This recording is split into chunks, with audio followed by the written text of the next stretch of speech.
വേടനെ arrest ചെയ്ത് ജാമ്യത്തിൽ വിട്ട ആ വിഷയത്തിനെ പറ്റിയിട്ട് ഒന്ന് പറയാമല്ലേ എന്ന് ചോദിച്ചു. ഞാൻ എന്ത് അടിസ്ഥാനത്തിലാണ് അഭിപ്രായം പറയുക? What is my credibility? Am I even credible enough to say?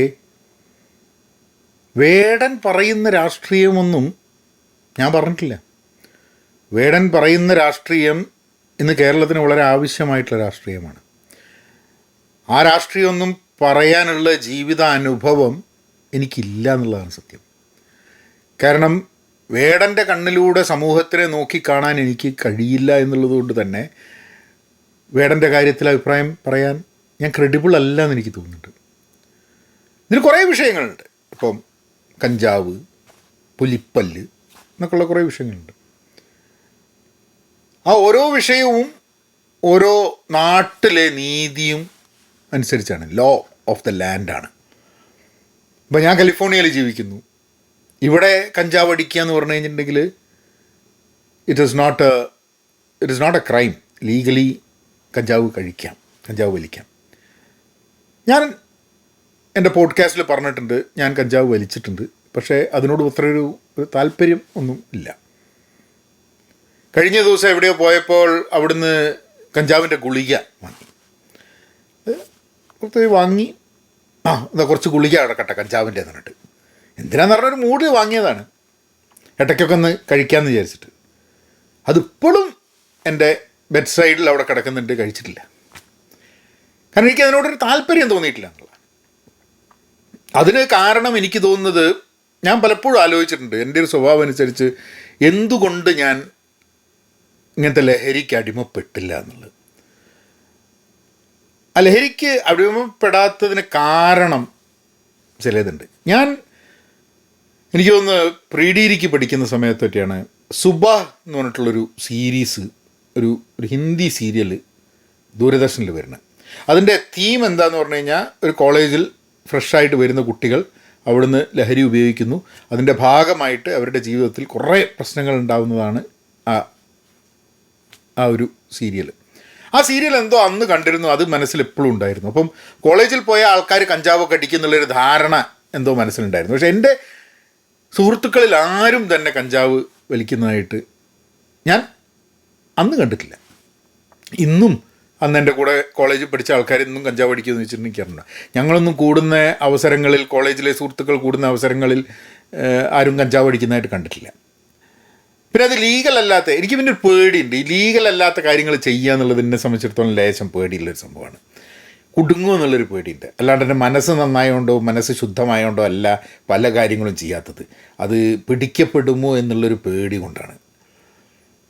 പിന്നെ രാഷ്ട്രീയം, അത് വളരെ ഒരു ഇമ്പോർട്ടൻ്റ് ആയിട്ടുള്ളൊരു ഫാക്ടറായിരുന്നു എന്നെ സംബന്ധിച്ചിടത്തോളം. കാരണം കോളേജ് പഠിക്കുമ്പോൾ രാഷ്ട്രീയത്തിൽ ഇൻവോൾവ് ചെയ്യുക എന്നുള്ളത്, അതായത് കോളേജ് തുടങ്ങുന്ന സമയത്ത് മദ്യപാനം തുടങ്ങിയ ഞാൻ രാഷ്ട്രീയത്തിൽ സജീവമായി വർക്ക് ചെയ്യുന്ന സമയത്താണ് മദ്യപാനം, ആ കോളേജ് കഴിയുന്നവരെ മദ്യപാനം നിർത്തുക എന്നുള്ളതിൽ അവസാനം ഇയർ എൻഡിലാണ് പിന്നെ മദ്യപിച്ച് തുടങ്ങി.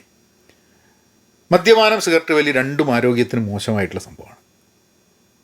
ഈ രണ്ട് സംഭവവും, സിഗരറ്റ് വലിയും മദ്യപാനം, അല്ല സിഗരറ്റ് വലി സ്ഥിരമായിട്ട് ചെയ്യുന്നത് പിന്നെ ഇടയ്ക്കിടയ്ക്കൊക്കെ ആയി, പിന്നെ ഇപ്പോൾ ഓരോ ആൾക്കാരെ മീറ്റ് ചെയ്യുമ്പം അങ്ങനെയൊക്കെ ആയിട്ടുണ്ട്. ആ മോശം സ്വഭാവമാണ്, നിർത്താൻ വലിയ ബുദ്ധിമുട്ടാണ്. മദ്യപാനം കുറേ കാലമായിട്ട് മദ്യപിക്കുന്നതാണ്.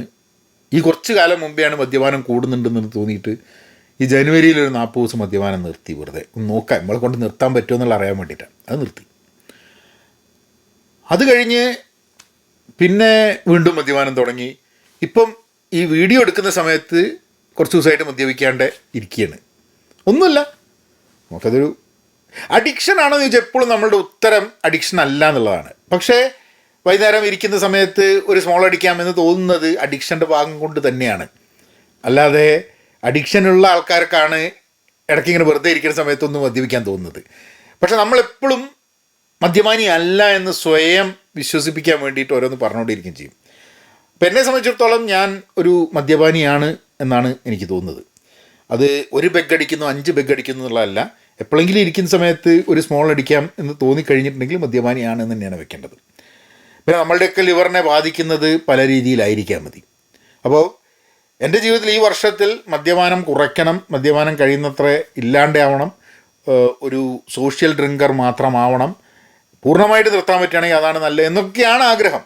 അത് എനിക്കത് ഈ വർഷം കഴിഞ്ഞ വർഷത്തിനെക്കാട്ടും കുറവേ മദ്യപിക്കുള്ളൂ എന്നുള്ളത് എനിക്ക് ഉറപ്പാണ്. കാരണം ജനുവരി തുടങ്ങുമ്പോൾ തന്നെ ധാരാളം, ഇപ്പം എല്ലാ ദിവസവും മദ്യപിക്കുന്നതിന് പകരം ആഴ്ചയിൽ വല്ലപ്പോഴും എന്ന രീതിയിലായി മദ്യപിക്കുന്നതിൻ്റെ ക്വാണ്ടിറ്റി കുറയ്ക്കാൻ വേണ്ടിയിട്ടുള്ള ശ്രമം അതൊക്കെ ഉണ്ട്. കഞ്ചാവ് ഞാനിപ്പോൾ ഉള്ളത് ലീഗലായിട്ടുള്ള സ്ഥലത്താണ്. അപ്പോൾ ലീഗലായിട്ട് കഞ്ചാവ് അടിക്കുന്നത് ഇവിടെ ഇല്ലീഗലാണെന്ന് പറഞ്ഞു കഴിഞ്ഞാൽ ഞാൻ കഞ്ചാവ് ഒരിക്കലും ഉപയോഗിക്കില്ല. കഞ്ചാവ് ഞാനും ആദ്യം നേരിട്ട് പോയിട്ട് കഞ്ചാവ് അടിക്കണം എന്ന് പറഞ്ഞിട്ട് എടുത്താലല്ല, ഒരു പാർട്ടിക്ക് പോയി അവിടെ കഞ്ചാവ് ഉണ്ടായിരുന്നു, ആദ്യമായി ട്രൈ ചെയ്തു. പക്ഷെ എനിക്കെന്തോ the way it impacts, it effects me, എനിക്ക് അത്ര ഇഷ്ടം. അതിൻ്റെ ഒരു ഫീലിംഗ് എനിക്ക് എന്തോ feeling totally out of control. അത് എനിക്ക് I felt uncomfortable about it. അപ്പോൾ അതുകൊണ്ട് എനിക്ക് തോന്നുന്നു എൻ്റെ ജീവിതത്തിൽ മൊത്തമായിട്ടൊരു 3-4 പ്രാവശ്യം ഞാൻ കഞ്ചാവ് അടിച്ചു നോക്കിയിട്ടുണ്ട്, അത് in different forms, but not something that I like. അതിനപ്പുറമുള്ള സംഭവത്തിലേക്ക് ഉപയോഗിക്കുന്നതിനെ പറ്റിയിട്ട് ആലോചിച്ചിട്ടൊന്നുമില്ല. ഇത്രയും കാലമായി ഇനി അങ്ങോട്ട് അത് കൺട്രോൾ ചെയ്യാൻ പറ്റും എന്നുള്ളതാണ് എൻ്റെ ഒരു വിശ്വാസം. പക്ഷേ എനിക്ക് തോന്നുന്നത് സുഹൃത്തുക്കൾ അത് വലിയൊരു ഫാക്ടറായിരുന്നു എനിക്ക്. ഞാനത് കഞ്ചാവെന്നല്ല, ഒരു ലഹരിയിലേക്കും വീഴില്ല എന്നുള്ളതിന് അതിൻ്റെ പൂർണ്ണമായിട്ടുള്ള all credit of me not being a addict, not being a drug addict, അതെൻ്റെ സുഹൃത്തുക്കൾക്കാണ് ഞാൻ കൊടുക്കുന്നത്. കാരണം അത്ര വിൽ പവറുള്ള മനുഷ്യനൊന്നുമല്ല ഞാൻ. അങ്ങനെ ചില സ്വഭാവങ്ങളൊക്കെ നമ്മൾ തുടങ്ങിക്കഴിഞ്ഞിട്ടുണ്ടെങ്കിൽ ആ സ്വഭാവത്തിലേക്ക് ഈസി ആയിട്ട് വഴുതി പോകുന്നൊരു അങ്ങനെ ഒരു അതാണ് നമ്മളൊരു നേച്ചർ. അത്ര വലിയ വിൽ പവറുള്ളൊരു നേച്ചറല്ല. അപ്പോൾ നമ്മളെ ശരിക്കും നമ്മൾ സുഹൃത്തുക്കളും രാഷ്ട്രീയവും, ഈ 2 സാധനങ്ങളാണ് എന്നെ ശരിക്കും പറഞ്ഞു കഴിഞ്ഞിട്ടുണ്ടെങ്കിൽ അധപ്പതിച്ച് പോവാണ്ട്, അതായത് ഇതിൻ്റെ ഉള്ളിലൊക്കെ കുടുങ്ങി ജീവിതം തന്നെ കൊളായി പോവാണ്ട് ഇരിക്കാനുള്ള മെയിൻ കാരണങ്ങൾ സുഹൃത്തുക്കളും രാഷ്ട്രീയമാണ്. എനിക്കറിയാം സുഹൃത്തുക്കൾ ചിലപ്പം ഇങ്ങനത്തെ സ്വഭാവങ്ങൾ ക്രിയേറ്റ് ചെയ്യാൻ വേണ്ടിയിട്ടും ചിലപ്പം അങ്ങനെ ആൾക്കാർക്ക് അനുഭവം ഉണ്ടായിരിക്കാൻ മതി. പക്ഷേ എന്നെ സംബന്ധിച്ചിടത്തോളം എൻ്റെ സ്കൂളും കോളേജും തൊട്ടുള്ള സുഹൃത്തുക്കൾക്കാണ് അതിനുള്ള എല്ലാവിധ ക്രെഡിറ്റും. ഇങ്ങനെ ഒരു വിൽ പവർ ഇല്ലാണ്ട് എന്തിലേക്കും വഴുതി വീഴാൻ സാധ്യതയുള്ള ഒരുത്തനെ അതിലേക്കൊന്ന് വഴുതി പോവാണ്ട്. കാരണം എനിക്കിപ്പോഴും ഓർമ്മയുണ്ട്, ഞാൻ മദ്യപാനം കോളേജിൽ പഠിക്കുമ്പം നിർത്താനുള്ള ഒരു കാരണം രാഷ്ട്രീയത്തിലുള്ള സമയത്ത് എൻ്റെ ഒരു സുഹൃത്തിനോട് പറഞ്ഞു, എടാ നമ്മളെ ജീവിതത്തിലൊക്കെ ചില സാധനങ്ങൾ നിർത്തുക എന്ന് പറഞ്ഞു കഴിഞ്ഞിട്ടുണ്ടെങ്കിൽ അത് നമ്മൾ കൊടുക്കുന്ന ചെറിയ വിലയാണ്, അത് നിർത്തി നോക്കുക, അത് നിർത്തുന്നത് I would request you to stop എന്നുള്ളത്. അന്നവൻ പറഞ്ഞപ്പോൾ എന്തോ ഇവന് ഭയങ്കര പക്വത ഉണ്ടല്ലോ എന്നൊക്കെ എനിക്ക് തോന്നി. But I felt like listening and I listen to it. അതെനിക്കിന്നും എന്തുകൊണ്ടത് കഴിഞ്ഞ് വീണ്ടും തുടങ്ങി, എന്തുകൊണ്ട് 40 ദിവസം ഒരു വർഷമൊക്കെ മദ്യപാനം നിർത്തിയിട്ട് വീണ്ടും തുടങ്ങി എന്നൊക്കെ ചോദിച്ചു കഴിഞ്ഞാൽ അതിനൊന്നും ഉത്തരമൊന്നുമില്ല. നിർത്തിക്കഴിഞ്ഞാൽ തുടങ്ങരുത് എന്നുള്ളതാണ് അതിൻ്റെ ശരിയായ വശം.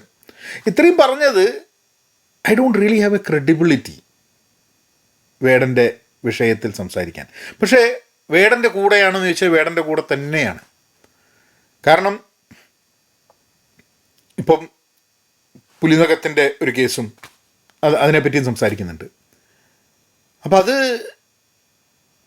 അതൊക്കെ ഇപ്പോൾ ആനക്കൊമ്പുള്ള ആൾക്കാർ കുഴപ്പമില്ലാണ്ടൊക്കെ അങ്ങനെ പോകുന്നുണ്ട്.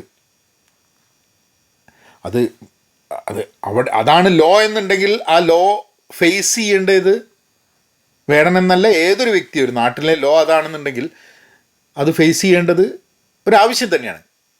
അത് ഐ ഡോണ്ട് തിങ്ക് വേടൻ്റെ രാഷ്ട്രീയം വെച്ചിട്ട് വേടൻ ആൾക്കാരെ സ്വാധീനിച്ച് അതിന് പുറത്ത് കിടക്കാൻ ശ്രമിക്കുന്നുള്ളത്. മറ്റു പലരും ചിലപ്പം സ്വാധീനിച്ച് പുറത്ത് കിടക്കാൻ നോക്കും.